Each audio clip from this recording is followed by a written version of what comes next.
Welcome to this presentation about connecting with your peers. We are going to be talking about effective communication skills and the roles and importance of peer relationships in your life, especially during your college experience. And so, an overview of the presentation, we're going to be talking about how making friends can be hard and it's a very real experience, key aspects and strategies of effective peer communication, collaborative learning, which is just a fancy way of saying group work, and then finally ending on the role of peer relationships and how they are beneficial. So this is kind of the elephant in the room. Going to college, you're in a new space with new people that you don't know. It can be very intimidating to go out and meet new people. And so we're going to be kind of talking about that. And I think it's also important that we discuss the effects and impacts that COVID had, specifically on students leaving high school and entering college. Students have reported increased anxiety, depression, feelings of loneliness, and the obvious increase in remote work. And that's had a really huge impact on the way that students are talking with each other. And so when students are experiencing anxiety, it can lead to social withdrawals, meaning they aren't as open to going to many organizational events. It can impact their communication. They may not feel as comfortable as speaking up their own ideas and interests with other people. It can also lead to a fear of judgment. You're afraid of how other people think about you, and that impacts conversations going forward. The increased depression, that first line can lead to a reduced enjoyment of social activities, kind of goes hand in hand with the social withdrawal. If you don't enjoy the activities, you're not going to be going to them. And then also students feeling or experiencing depression can have chronic feelings of sadness and hopelessness, and that can make it difficult for positive social exchanges between peers. And that increased feelings of loneliness. So it can really impact the way that you view yourself, impact it negatively, and also lead to a fear of rejection. And so, if we're anticipating negative interactions, we're going to avoid those interactions. And then, kind of the obvious, like the increase in remote work, we're all kind of forced into isolation. And so, there's less opportunity for those informal bonding moments, those spontaneous conversations, like before or after class, or even during a break in between your class. And you're able to kind of meet other students and kind of bond over not class material, and you're finding out those common hobbies and interests.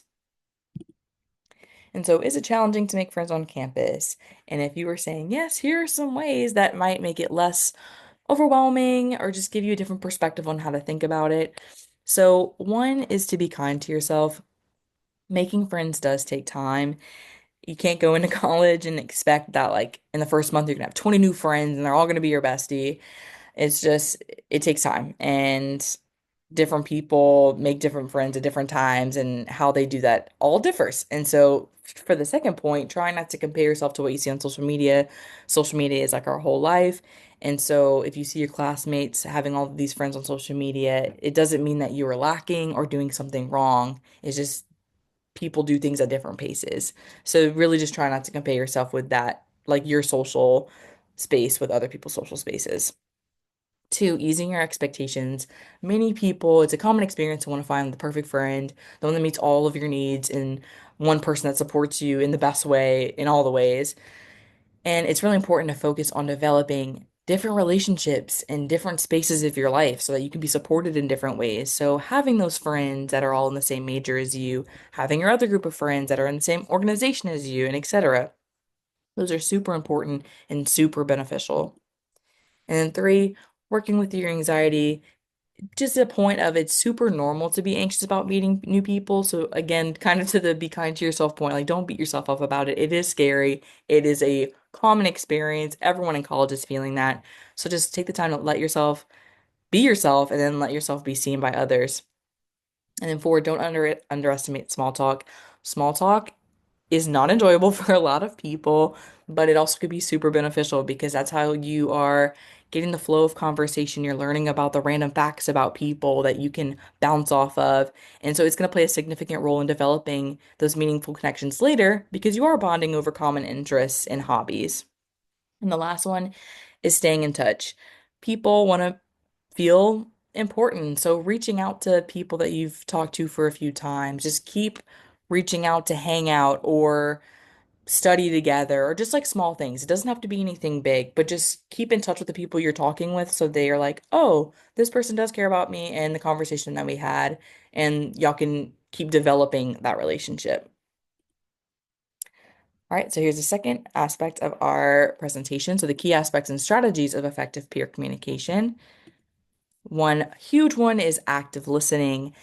This is huge because you want to listen to a person to understand them rather than listening to respond. So you want to be asking them questions, staying engaged, and avoiding distractions around you. So really just paying attention to the person you're speaking to. Because, I mean, if someone's speaking to you, or no, if you're speaking to someone else, like you want to feel like they are truly listening and that what you're saying is important. And then open communication. So creating a space where someone feels comfortable speaking freely and sharing their different ideas and opinions.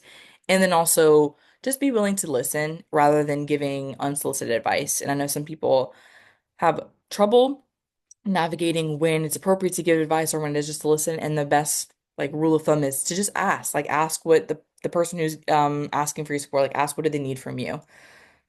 And then three, respectful dialogue. So just maintaining a polite and considerate tone when you're speaking to someone, value their different points, and then just avoid personal attacks or interruptions. Just letting people finish their thought, ask clarifying questions after, just to avoid any misunderstanding.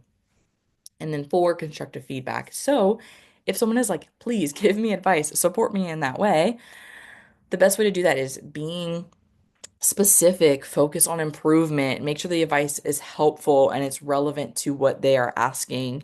Um, yeah, instead of like having specific advice on them as a person, just make sure that advice can be focused on the problem that they're presenting you. And so some strategies for effective communication, participating actively. So making sure you're contributing your own ideas and opinions to get you're getting different perspectives, but you're also providing different perspectives. It keeps the conversation flowing and keeps it interesting. Making sure you're using I statements whenever you are communicating feelings and thoughts about a certain situation, because you're taking ownership of that perspective and it avoids sounding accusatory. And then nonverbal cues are super important, especially to let the person know that you are engaged in what they have to say and you care about what they have to say. So, using your body language, paying attention to facial expressions, and then being mindful of your tone and voice when you're responding. And then seeking clarification is always great because you always want to check your understanding about what the person is sharing with you so that it avoids miscommunication and avoids misunderstanding. And also being mindful of cultural differences. Kind of feel like this goes great with seek clarification because if someone's communication style and norm is something that you're not used to, it's always great to ask questions out of curiosity and to gain a further understanding, so that you may not feel like maybe angry about how that interaction went, but it's just like a misunderstanding between the two of you. And then finally, just practicing empathy, trying to see things from the other person's perspective and really just acknowledging and validating their feelings. And the third piece, collaborative learning. Group work is huge in classes. So that's a group project, a presentation, and papers. And they can be super intimidating. And so here's some tips on how to navigate that group work.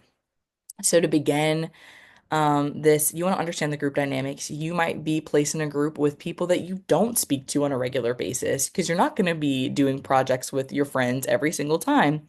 And so you want to establish clear roles and responsibilities within the group, assign everyone or everyone can agree on their little assignments. And then you want to understand each member's goals and objectives for the project. And also, it's super important to discuss each member's strengths about what they can do for the project. And then the second piece, planning and organizing. You want to create a project schedule as a group so that you can keep up with the tasks. And then creating a shared workspace or document to track that progress is super helpful. And it's also helpful to go in with that third point so that you can regularly check in with each other for that support and to address any questions, comments, or concerns that may be left within the documents. Three, collaborating and communicating. So make sure to give space, but also take space and speak up about your own ideas and opinions about the assignment. And then, two, about giving space is actively listening to the other group members and their ideas, and also being prepared to compromise. People are going to have different thoughts about the project, And so being flexible in that is really important. And also being open to give and receive feedback about group progress and project content is important, just to not take any constructive criticism, like appropriate constructive criticism, personally. And then finally, handling group conflict. This is super important to discuss because disagreements are going to happen in the group, but that does not mean it has to erupt the entire group dynamic. So just kind of going on that piece about appropriate constructive criticism. So the suggestions and feedbacks should be aimed toward the assignment and not a group member's capability of completing it. We're not trying not to target their character. And then also again, being flexible and looking for solutions because it's typical for group assignments. You can tackle it in many different ways, and there's not necessarily a right answer to do it. And so being flexible in how you guys want to tackle that project. And then finally, the role of peer relationships and why it is important to connect with your peers in college. So it's a great source of identity formation. You are going to be exposed to new ideas and new ways of thinking, and it's really going to develop your personality and your values moving forward. And then second, the social skills development. You are going to be practicing those social communication and conflict resolution skills. Three, it's going to enhance your learning. You're going to be talking to all kinds of different people in study groups, and you're going to be having academic discussions and group projects. That's really going to further your academic career and get you prepared for your career in the future. And four, social networks and connections. Forming these peer relationships are going to be super helpful for future career opportunities because you don't know where these people may have worked before, who they may know, and that could be super great for you, especially once you graduate college. And then the supporting and coping piece. College can be super stressful, and so it's important that you can have one or two people that you feel comfortable confiding in and like being able to talk about any problems that may be coming up for you. And six, independence and decision making. These connections are going to be empowering your autonomy as an individual and a student. Seven, conflict resolution skills. Kind of touch on this. You're just going to be navigating and resolving a lot of conflict. I know in the workforce, after graduating college, especially, there's going to be a lot of conflicting ideas and a lot of compromising. So this college is a perfect time to practice that with your peers and your classmates. Um, Diverse perspectives. Again, you're going to be interacting with peers who are different from you, and you're going to be able to see the world in different ways. And that's just going to broaden your understanding of the world, broaden your understanding of yourself, and it's really going to be beneficial for the future. And number nine, norms of behavior. This is an important piece to pay attention to who you are giving your time to, because who you interact with and what you're doing will impact the way that you go about your day, and impact your academic career and personal decisions. So you want to make sure that the people you're hanging around with do match your core values and challenge you in good ways. And then finally, the sense of belonging. Your classmates, your friends, that's going to be your community. College is a very intimate time. And so having your people and having your space where you're the most comfortable and you can be yourself is so ideal and is so important because it's promoting a positive and overall well-being and a positive, hopefully positive overall college experience. And so, to end on that, these are just the references that I use to get some of this information on the PowerPoint. More than welcome to go through and check those out for yourself. And then thank you for watching. If you want to learn more, we have a ton of workshops and information on our on your student success Canvas page. So don't be afraid to check those out. And then also you can contact us by email or phone to get more information. And also don't forget to follow us on Instagram because we have a lot of updates on social media about when those workshops are happening and what presentations you can check out next time. So yeah, thanks again for watching, and I hope you have a great day.